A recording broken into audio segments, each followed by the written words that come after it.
네, 오늘 함께 보실 말씀 에베소서 4장 26절입니다.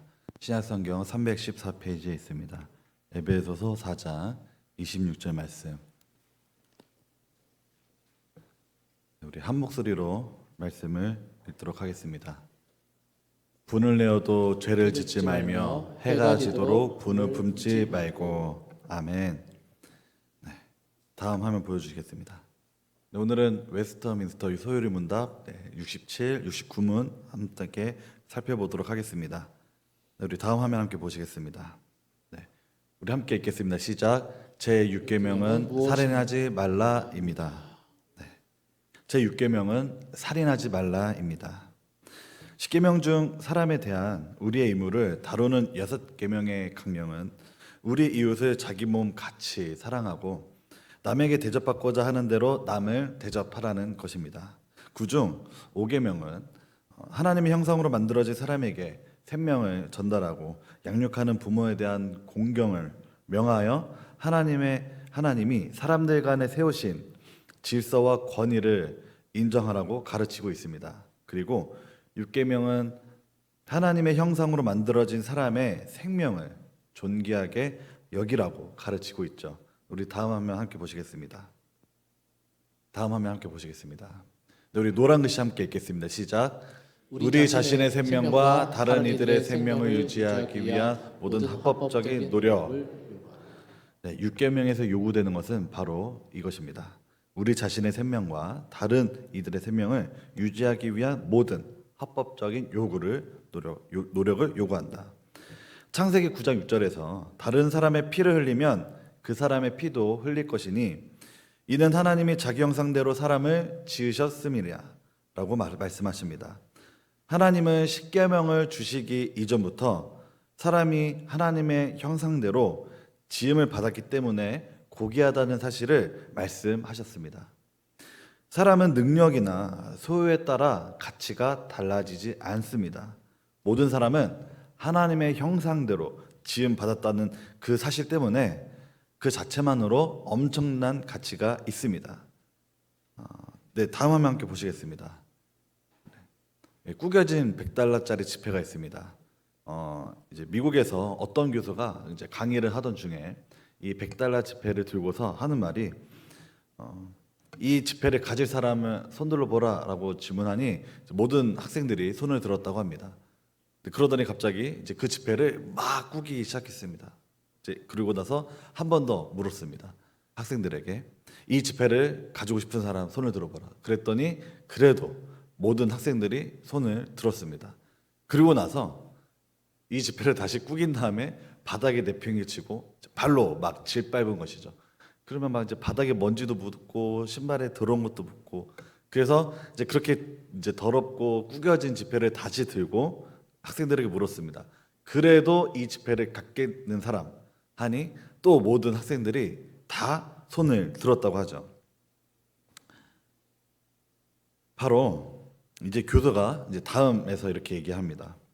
이제 여러분도 인생이라는 무대에서 여러 번 바닥에 떨어지고 밟혀지고 구겨지고 실패자, 패배자, 아픔들을 겪게 될 수 있지만 그럼에도 여러분의 가치는 이 구겨지고 밟혀진 이 $100 지폐의 가치가 변하지 않은 것처럼 여러분들의 가치도 변하지 않습니다. 여러분들은 여전히 존귀합니다. 라고 얘기하는 장면이 있었습니다. 노인이나 장애인이나 노숙인이나 가난한 자를 포함한 모든 사람은 다 존엄합니다. 따라서 모든 사람은 기본적인 대우를 당연히 받아야 하는 것이죠. 사람의 기본적인 존귀함이 손상되지 않도록 도움이 필요한 노인분들, 환자분들, 장애인, 그리고 약한 이들이 존중받아야 될 줄 믿습니다. 우리 다음 말씀 함께 읽도록 하겠습니다. 시작. 사람이 만일 온천하를 얻고도 제 목숨을 잃으면 무엇이 유익하리요? 사람이 무엇을 주고 제 목숨과 바꾸겠느냐? 아멘. 사람 목숨은 귀한 것인 줄 믿습니다. 그래서 6계명은 이렇게 이야기하고 있는 것입니다. 살인하지 말라라고 명하고 있죠. 여기서 우리가 봐야 할 것은 먼저 자기 자신의 생명을 미워하지 말고 양육하며 보호하라는 요구입니다. 우리 몸은 하나님께로부터 받은 선물임과 동시에 성령께서 거하시는 전인 줄 믿습니다. 예수님께서 십자가에 피 흘려 돌아가신 그 값으로, 피값으로 사셨기 때문에 자기 자신의 생명은 사실 우리 자신의 것이 아닙니다. 그래서 자신의 몸을 잘 돌볼 의무가 있는 것입니다. 그래서 열등감을 갖는다든지 아니면 미워한다든지 자신의 몸을 혹사시킨다든지 하면 안 된다라고 이야기하고 있는 것이죠. 또한 자살 또한 안 됩니다. 왜냐하면 하나님이 주신 이 목숨을 함부로 다루는 죄이기 때문에 그렇죠. 또한 우리 자신의 생명만이 아닌 다른 이들의 생명을 지키기 위해 애써야 합니다. 그리스도인은 나이와 성별, 그리고 나라와 민족, 장애와 병에 의한 차별에 철저히 반대해야 합니다. 생명의 경중을 따지는 모든 기준을 거부하며 생명을 생명 자체로 보고 자기 생명만큼 남의 생명 또한 귀하다는 것을 우리 그리스도인의 삶 속에서 드러내야 하는 것이죠. 다음 화면 함께 보시겠습니다. 제6계명에서 무엇이 금지됩니까? 우리 함께 노란색 글씨 읽겠습니다. 시작. 우리 자신이나 이웃의 생명을 불의하게 빼앗거나 거기에 이르게 하는 것은 무엇이든지 금합니다. 우리 자신이나 이웃의 생명을 불의하게 빼앗거나 거기에 이르게 하는 것은 무엇이든지 금하는 것이죠. 첫째로 예수님은 살인에 대해 말씀하시면서 이런 말씀을 하십니다. 형제에게 노하는 자마다 심판을 받게 되고 형제를 대하여 라가라 하는 자는 공회에 잡혀가게 되고 미련한 놈이라 하는 자는 지옥불에 들어가게 되리라. 마태복음 5장 22절 말씀에서 말씀하고 계시죠.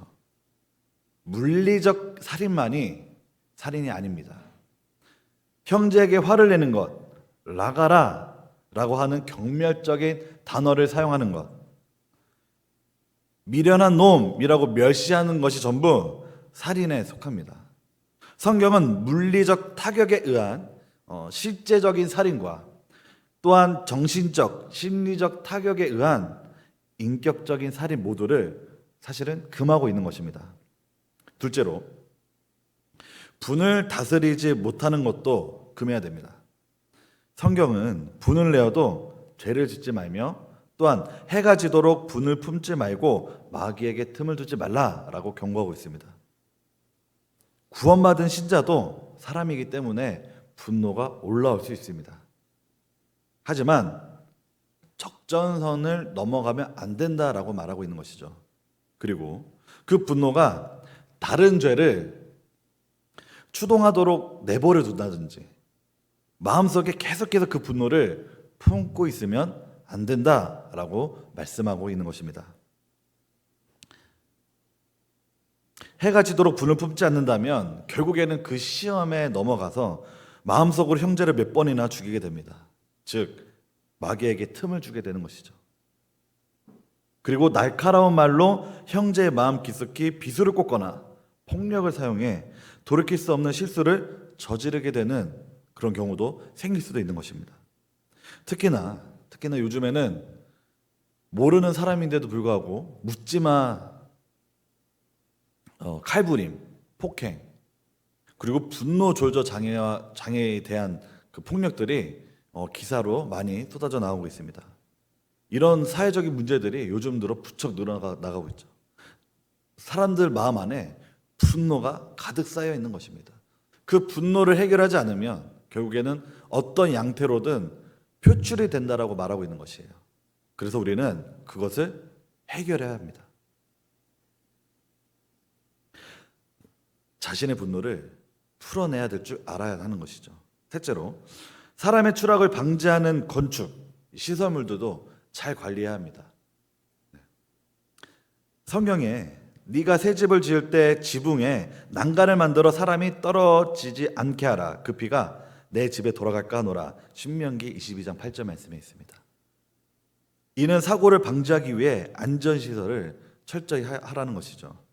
우리 사회는 안전불감증이란 말이 있을 정도로 안전시설에 투자를 잘 안 하는 경우가 많이 있습니다. 매년마다 안전 문제로 인하여 기사에 안타까운 일들이 많이 뜹니다. 몇 년 전에 지하철에서 2인 1개조로 그 수리 기사가 운영이 됐다면 일어나지 않았을 참사가 일어나기도 하고 여러 가지 안타까운 많은 일들이 최근에도 일어났죠. 너무나도 안타깝습니다. 그런 일들을 아무리 돈이 들어간다고 해도 안전 문제에 관해서는 타협해서는 안 된다라고 하는 것이죠. 그 넷째로 6계명은 무절제한 식사와 음주 그리고 노동과 오락을 금지하는 것입니다. 신자는 무엇을 하든 절제할 줄 알아야 합니다. 식사도 적당하게 하여 적절한 체온과 몸무게를 유지해야 하는데요. 제가 설교를 준비하면서 이 부분을 쓸 때 마음이 너무 무거웠습니다. 잠깐만 물 좀 마실게요.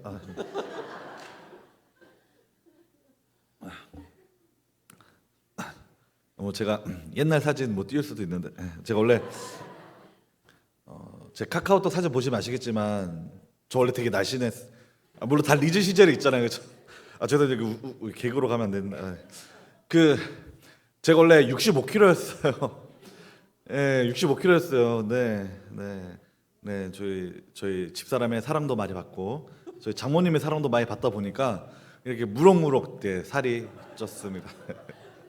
예, 제가 그래서 요즘에는 관리 많이 하고 있습니다. 그래서 사실 10kg를 뺐는데 티가 안 나요. 너무 쪄가지고 제가 지금 10kg를 뺐거든요. 근데 티가 안 나요. 보이는 게 너무 살이 쪄다 보니까. 근데 되게 재밌는 거는 다행히도 작년에는 막 꽉 꼈던 바지가 막 흘러내려요. 그리고 사실 이거 안 잠겼거든요. 이거 안 잠겼어요 원래. 이게 단추가 두 개가 다 안 잠겼어요. 근데 지금 잠겨요. 너무 감사하죠 진짜.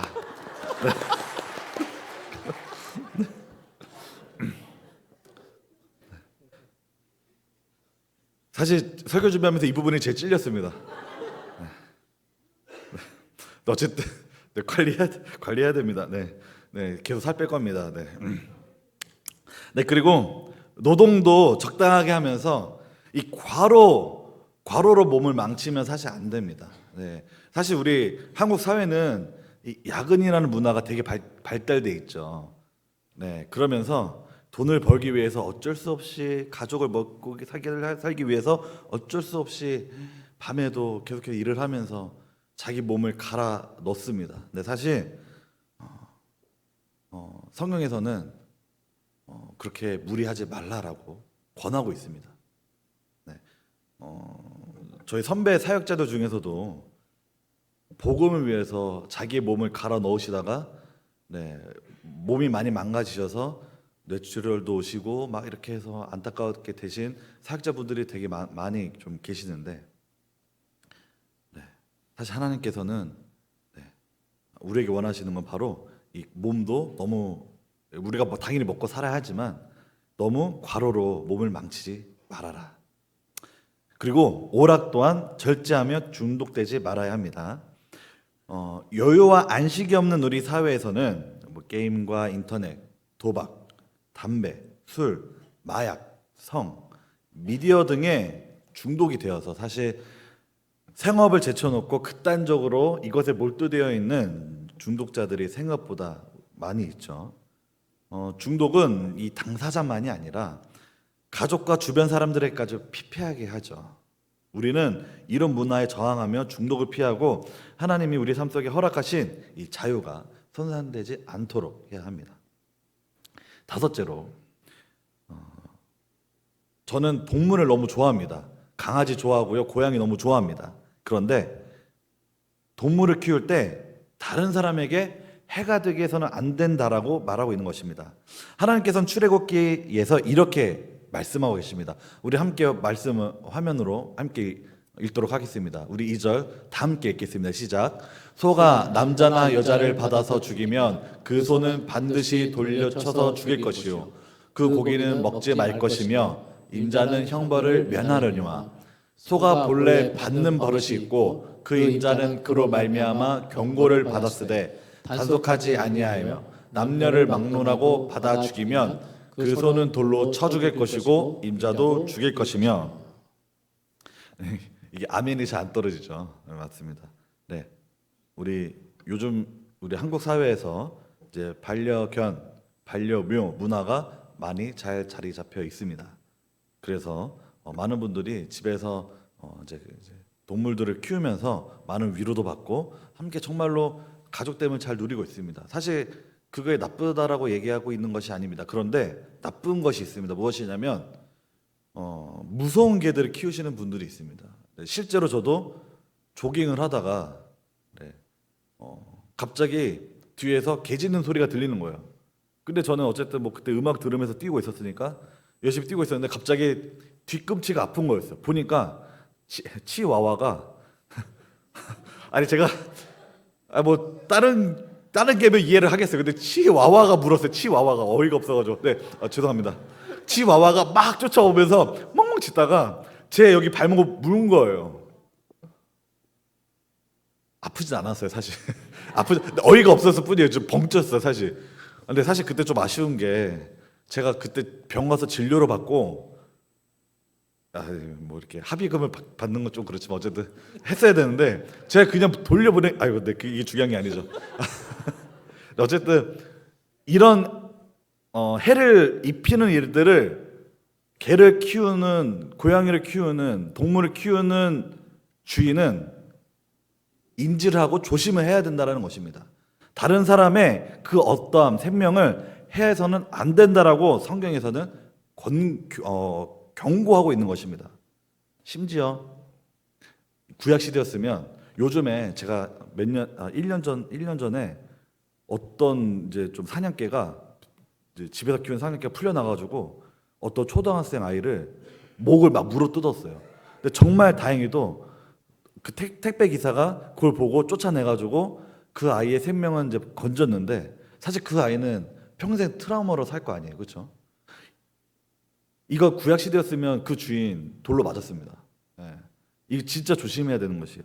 저도 사실 제 아이 셋을 키우면서 저희 아이들이 어디 돌아다닐 때 강아지들이 입마개를 하지 않은 대형견들이 지나가면 너무 무서워요. 너무 무서워요. 그래서 애들을 꼭 이렇게 꼭 잡고 빨리 지나갑니다. 그런데 애들은 강아지 좋아하더라고요. 그게 아이러니해요, 저때.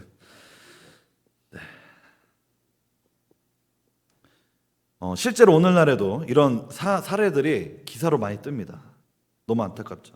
또한 음주운전, 난폭운전, 보복운전 이거 다 해당되는 것입니다. 그래서 우리 이번에 이제 설 명절 세시러 다들 이제 운전 많이 하실 텐데 저를 비롯해서 다들 우리 마음 안에 분노를 삭히시면서 평안하게 안녕히 다녀오시길 소망합니다. 네. 아니 사실 운전하시면서 다 아시잖아요. 들어오면 안 될 차가 들어오면 화가 나잖아요, 그렇죠? 하지만 우리는 분노를 다스려야 될 줄 믿습니다. 여섯째로 도둑을 쳐 죽이는 것도 상황에 따라서는 살인이 된다라고 소요리 문답에서 얘기하고 있습니다. 우리 다음 화면 함께 보시겠습니다. 함께 읽겠습니다. 시작. 도둑이 뚫고 돌아오는 것을 보고 그를 쳐 죽이면 피 흘린 죄가 없으나 해 돋은 후에는 피 흘린 죄가 있으리라.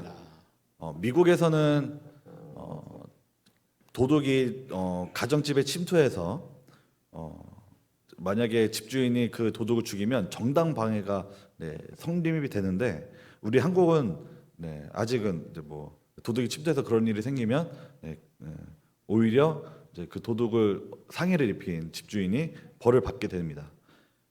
그런데 성경에서는 범죄자라고 해도 가능하면 생명을 해치지 말아라라고 이야기하고 있는 것이죠.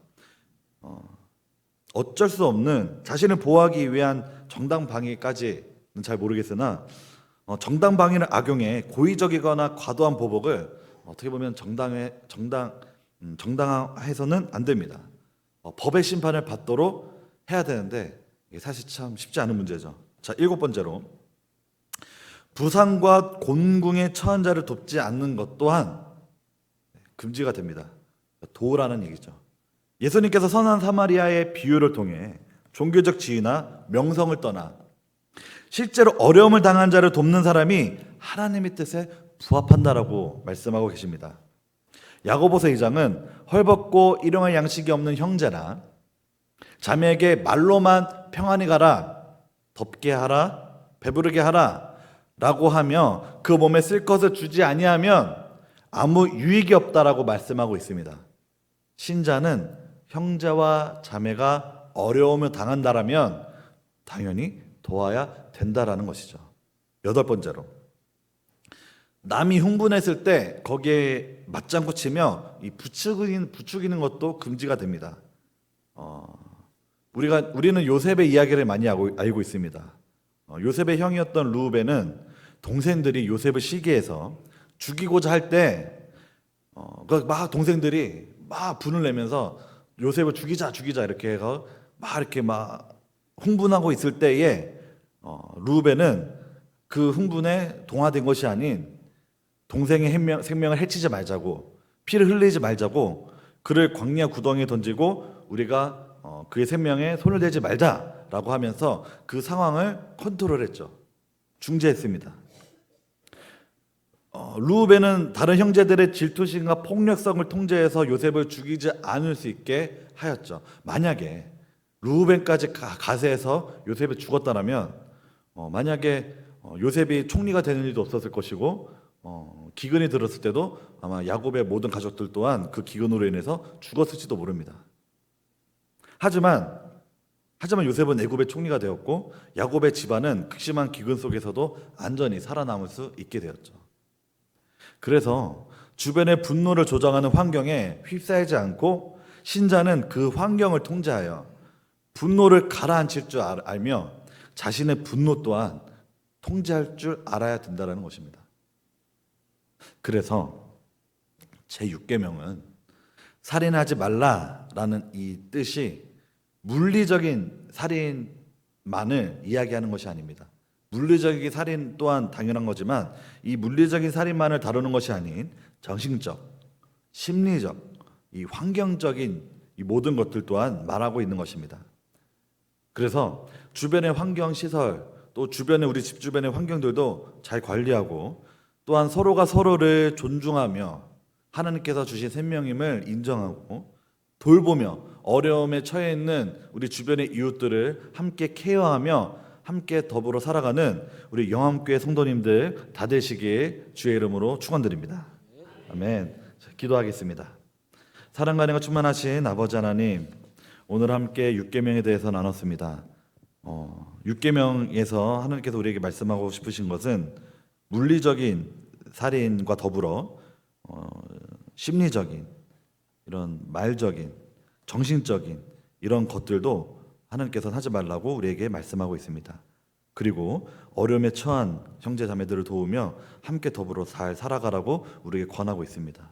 하나님, 우리가 이 말씀을 더불어 우리의 믿음 생활에서 더욱더 우리 주변을 케어하며 어려운 이웃들을 돌보며 그리고 우리의 분노를 삭히며 컨트롤할 줄 알고 더 나아가 우리가 더욱더 주변의 평화를 널리 전하는 우리 영암교회 성도님 다 될 수 있도록 아버지 하나님 함께하여 주시옵소서. 감사합니다. 주님, 예수님의 이름으로 기도드립니다. 아멘.